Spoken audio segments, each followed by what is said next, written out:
est une machine, un robot? Oui. C'est une machine. Non. Qu'est-ce qu'un robot? Pour toi? C'est une machine qui aide l'homme. Les robots, là, ils prennent la place des hommes dans les usines. Alors, qu'est-ce que ça sera plus tard, hein? Ouais, mais moi, je me le demande. C'est pas la question. Eh bien, ça se précise, hein. Mais dis donc, c'est pas prêt d'être fini. Hé!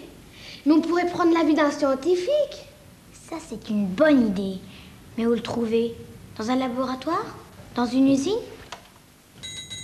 Non, je sais. À la Cité des Sciences et de l'Industrie. D'accord.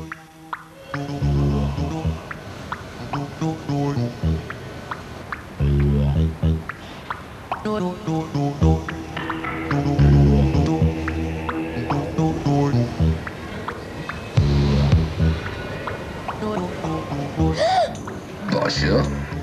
Vous voulez un renseignement? Oui, bonjour. Bonjour, monsieur. Nous faisons une grande enquête sur les robots et nous aurions aimé avoir votre avis. Les robots servent-ils vraiment à quelque chose d'important? Bien sûr que ça sert à quelque chose d'important, les robots. Oui, il y en a qui pensent qu'ils ne servent à rien et d'autres qui vont remplacer l'homme dans le travail. Et vous, qu'est-ce que vous en pensez? Eh bien, tu sais, ils remplacent déjà l'homme dans des travaux qui sont très difficiles, qui sont durs, qui sont dangereux. Par exemple, de souder les carrosseries d'une voiture, ça fait beaucoup de bruit. Ou bien de peindre dans une atmosphère où les peintures sont toxiques, dangereuses pour le corps. Ou bien d'aller chercher des objets dans une centrale nucléaire contaminée. Tout ceci, les robots peuvent le faire à notre place. Mais il ne faut pas concevoir les robots comme quelque chose d'isolé, qui marche. Parce que comme ça, on aura moins de travail. Et puis aussi, c'est pas bien parce qu'on sera au chômage et on gagnera plus d'argent pour faire vivre notre famille. Je demande à tous les scientifiques de ne pas fabriquer de robots, ou sinon les ouvriers, ce sera la catastrophe. Hein. Et pourquoi tu veux qu'ils fabriquent des Ils robots? gagneront pas leur vie, ils seront des clochards, ils seront dans les rues, ils dormiront dans les rues, et ils auront pas d'assurance. Et c'est ça le problème. Eh ben si. Hein. Je voudrais bien qu'on fabrique des robots, Bah alors. mais aussi devine qu'est-ce que ça doit être pour les ouvriers. Et moi, peut-être qu'un jour, mon mari, ce sera un robot. Et peut-être que mon coiffeur sera un robot.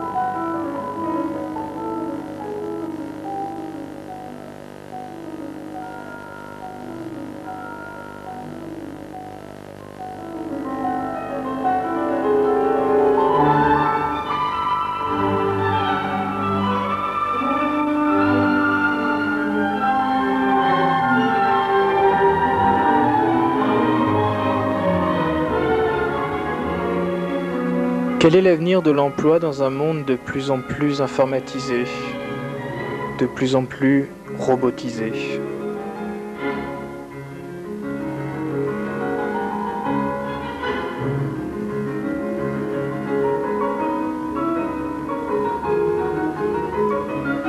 Ceux que cette question concerne le plus, ceux qui seront plus que nous encore confrontés à ces nouvelles données dans le monde du travail, les enfants, se sont regroupés en un club à Herblay. La Tournade en Herbe doit son nom à la jeunesse de ses membres et au lieu qu'ils se sont fixés pour se réunir dans un garage. Autour d'un homme, un adulte, John Mitchell, qui répond à leurs questions et les aide à trouver le chemin des idées claires et des mots justes.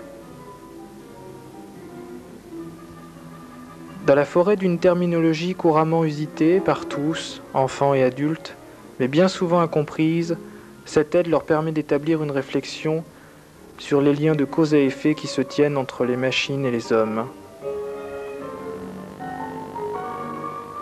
partout, dans nos journaux, à la télévision, dans les livres, sur les affiches publicitaires, et plus encore dans les usines, dans les bureaux, dans les écoles, nous entendons et prononçons ces mots, informatique, robotique, bureautique.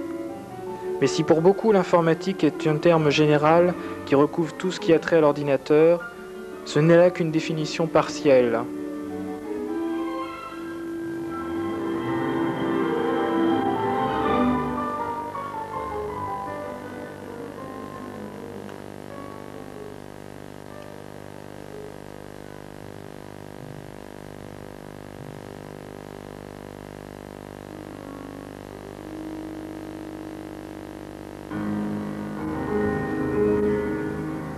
Bien peu d'entre nous sauraient définir ce qu'est la robotique, la bureautique, l'intelligentique.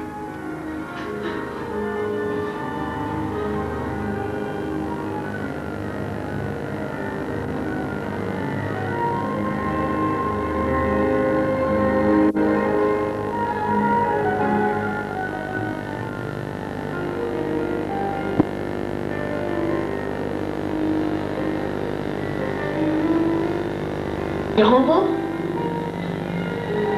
On fait des robots.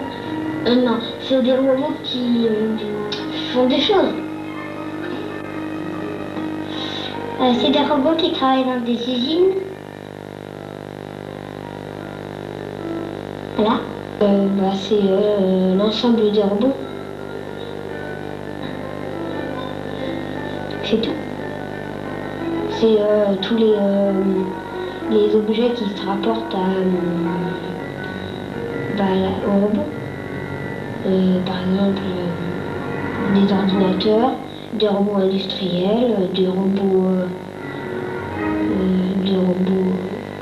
de commerce, des robots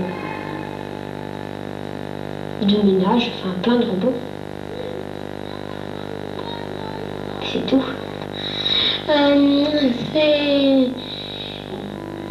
C'est des ordinateurs. Ce qui entoure quelqu'un qui est dans un bureau. Par exemple, il lui donne des cigares. Au lieu qu'il cherche des informations, il va dans d'autres bureaux. Il demande à l'ordinateur et puis l'ordinateur lui répond. Et pour faire les calculs, la calculatrice lui donne les opérations. Et puis s'il a envie de plantes dans son bureau, il a pas besoin de les arroser parce que c'est un bras automatique qui les arrose à sa place. Ordinateur, c'est des hommes qui travaillent avec des ordinateurs.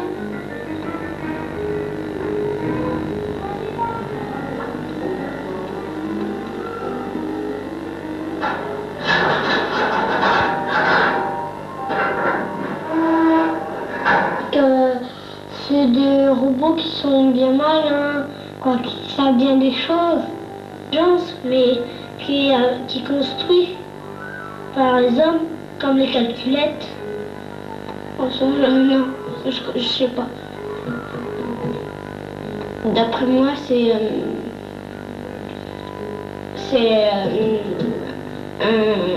un ordinateur qui donne de l'intelligence à un robot, qui lui ordonne de faire quelque chose. Voilà. Je vois pas ce qu'il est dedans.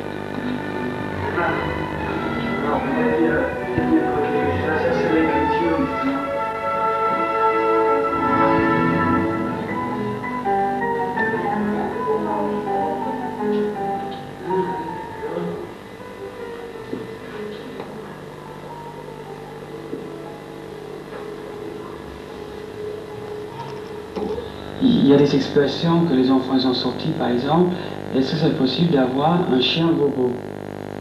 Ou dans un premier coup, j'ai dit, un chien robot, quel intérêt? Et effectivement, il y avait un enfant qui avait trouvé un livre dans la bibliothèque qui montrait un robot chien pour les aveugles. Et effectivement, ça, on comprend tout de suite qu'effectivement, il peut avoir l'intérêt d'avoir une machine dans certains cas, peut-être. La voiture robot, c'est une voiture qui suit une ligne tracée sur les autoroutes, ça aussi. Un robot barman, quel intérêt? Bah oui, mais les enfants, ils m'ont dit que ça existe, ils ont trouvé des documents qui montrent que ça existe.